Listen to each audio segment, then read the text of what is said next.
I would argue that the T-72AV Turms-T is the embodiment of the Wallet Warrior in War Thunder. Think about it. What other vehicle has been so prolific that it has lowered the win rate of an entire BR bracket for a nation, quite like the T-72? So, like any idiotic, curious player, I decided to take out the T-72 and see what it's actually like to be one of these Wallet Warriors. So today, I'm going to be going from rank 1 up to rank 3 in the T-72, just using it. I'm not going to be using any backups. I do have the SU-7 BMK in my lineup in case I get enough points to spawn in the aircraft, but that's obviously not going to help me research the tanks. And let's see what the experience is like actually ranking up through here. And I'm only going up to rank 3 because I want to actually experience the good parts of the Russian tech tree. I don't want to just skip through everything, and I don't know if the experience is going to be good enough that I want to just take the T-72 all the way to the top. Now, obviously, the experience is going to be based on how good or bad of a player you are. If you're coming into this brand new, you're not going to have nearly as good a time in the T-72 Turms-T as someone more experienced with the maps and how the game works. And I'm coming at this from what Thunder Skill classifies as an above average player, so let's see what it's like to play as a Wallet Warrior in the T-72.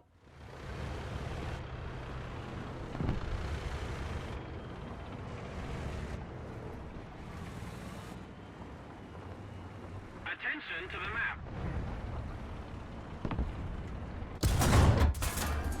Отличный выстрел, братан! Allied forces have captured a zone. Готов? Вот и ответствовалась ваша машина!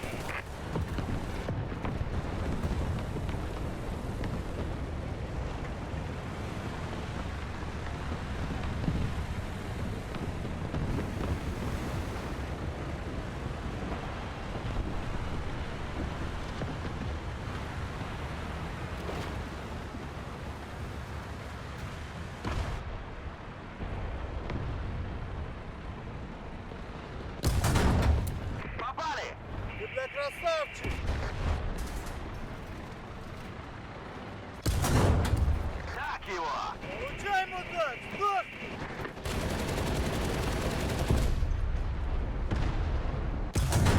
Приятно было познакомиться. Our victory is near. Заряди!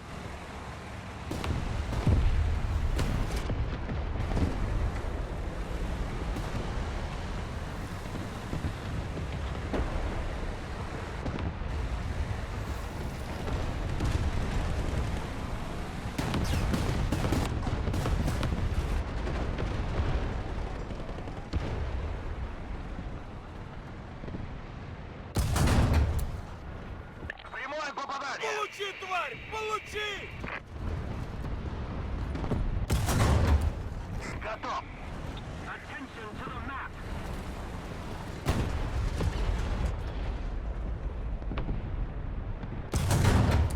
Вражеская техника уничтожена!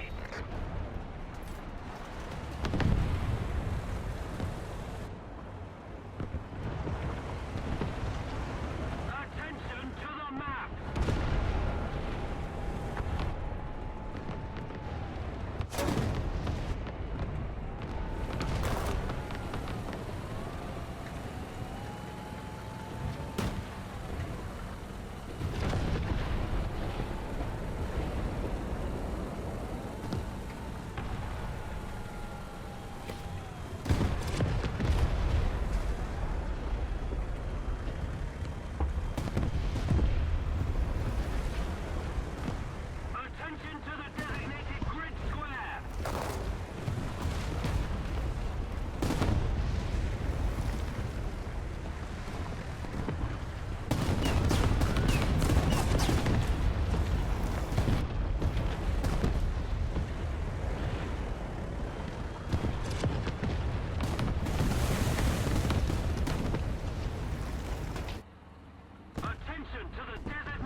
Орудие уничтожено, не могу Блядь, что стрелять! творится?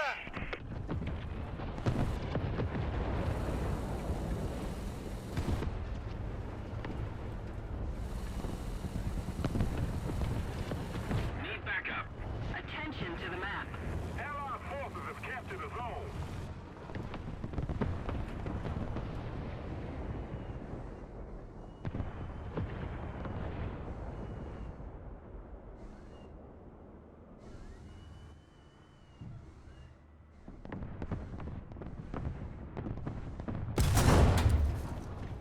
Attention to the designated grid zone.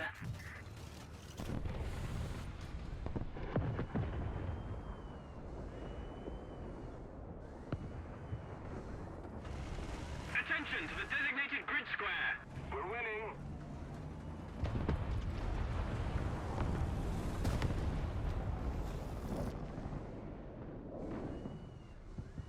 We don't have the advantage anymore.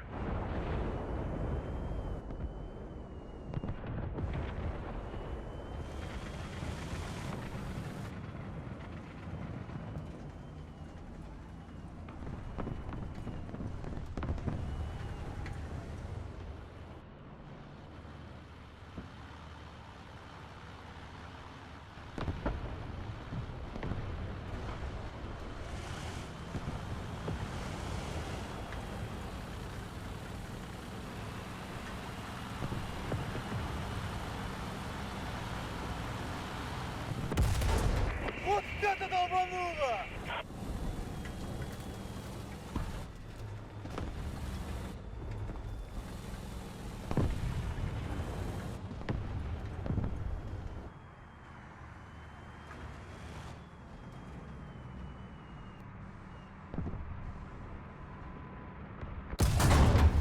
Попадание!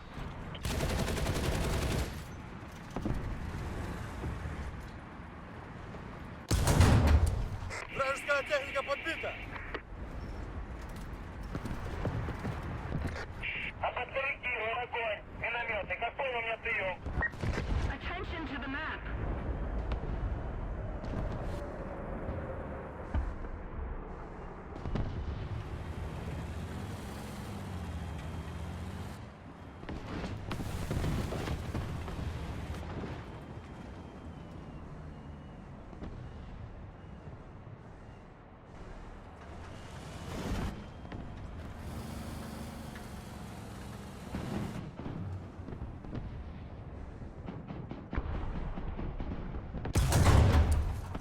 Получай! Сдохни, падла! Сдохни, сука!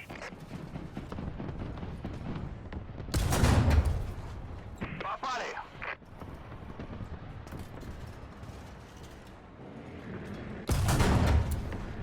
Попали!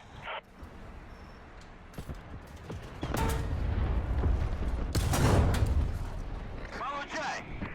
Affirmative. Этот готов.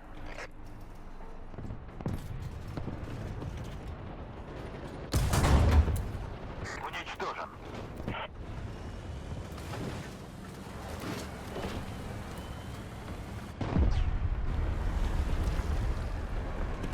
Attention to the designated grid square.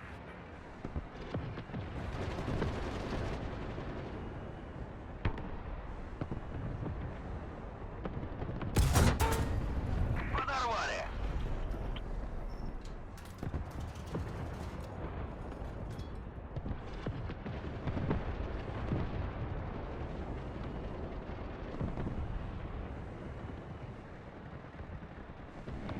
Attention to the designated grid square. Attack the A point. Allied forces have captured a zone. Attack the D point.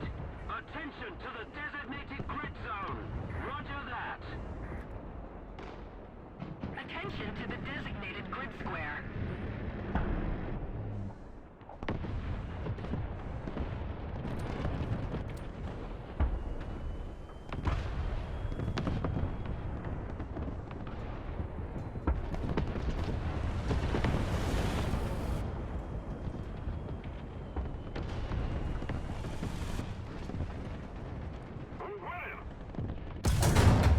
Готов.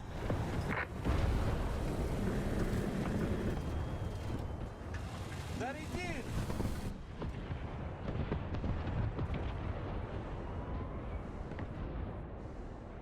Allied forces have captured the zone.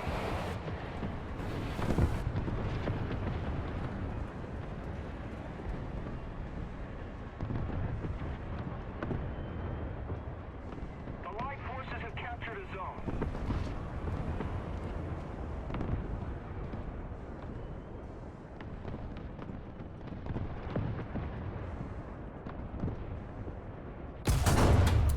Убит! Mercy.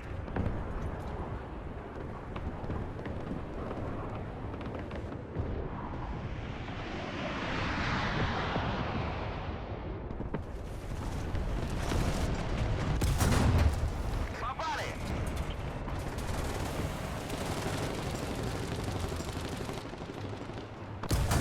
Подорвали! If we don't do something fast,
Двигатель уничтожен! Хуй тебя в нос, блядь!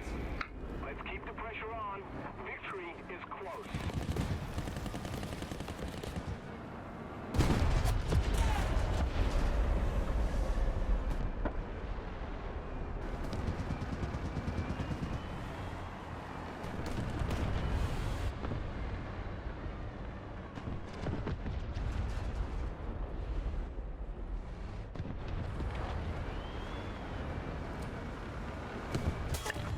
Красный цель! Орудие уничтожено, не могу стрелять! Сука, что творится?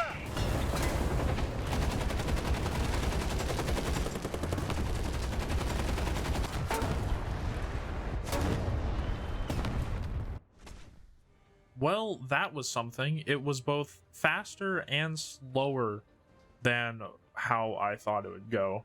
Faster in the sense that it took less games than I thought it would, but slower in that the games that I did well, at least, typically went on slower and were slower paced than what I normally play as, which kind of is because I only went in with one tank. I knew that there were no respawns, so I played much more conservatively than I would have. You saw in the gameplay clips that I showed that I kind of sat more towards the back and snipe people rather than get up into the fight like I normally do. If we go look at the service record, you can see that the T-72 was the only tank that I took out. I accidentally took a lineup into a realistic battle for Tanker Day, but I saw that I was accidentally in realistic, so I didn't spawn in any vehicle. So you can see that these are all the Russian tanks that I used, and I only used the T-72AV. Interestingly enough, to get a full 4.7 lineup, which I'll show off, this is what I ended up going with, was just the first 4 tanks of tier 3, just right there, and that's all I really went for this challenge. But yeah, it only took 43 games to get all that done, which ended up netting me 737,000 silver lions and only took 74.4 thousand research. Interestingly enough, I actually went positive. I only had 44 deaths while getting 64 ground kills, 50 point captures, and 1 air kill, which was actually a low-flying helicopter. I shot it with an APFSDS round and then used the Dishka.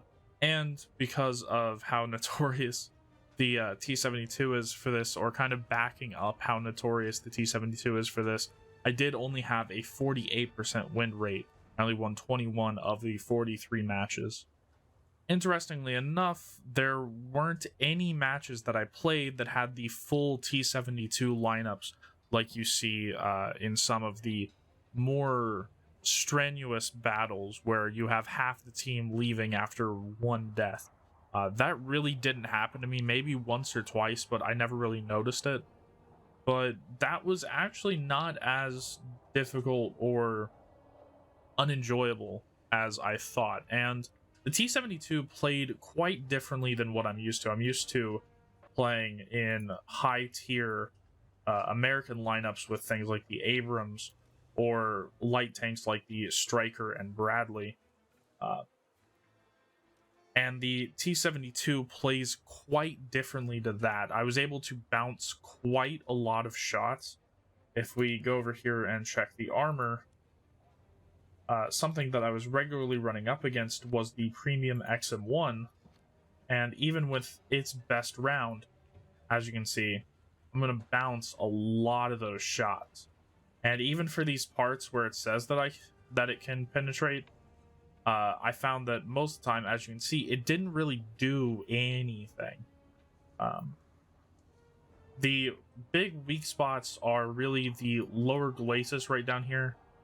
Pretty much every lower glacis shot was a instant death because it would just hit the ammo rack in the center, which I only carried enough rounds to fill the ammo rack in the center, or the auto loader ready rack. I didn't have enough to fill around the rest of the places that would lead to a ammunition cook-off.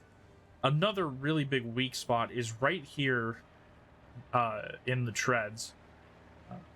You get it at the right angle, you can kind of just shoot through and it will hit the gas tank, and the gas tank, if it's punctured, will usually lead to a cook-off and explode, as you can see there. So really had to go kind of head on with this, and I would have liked to go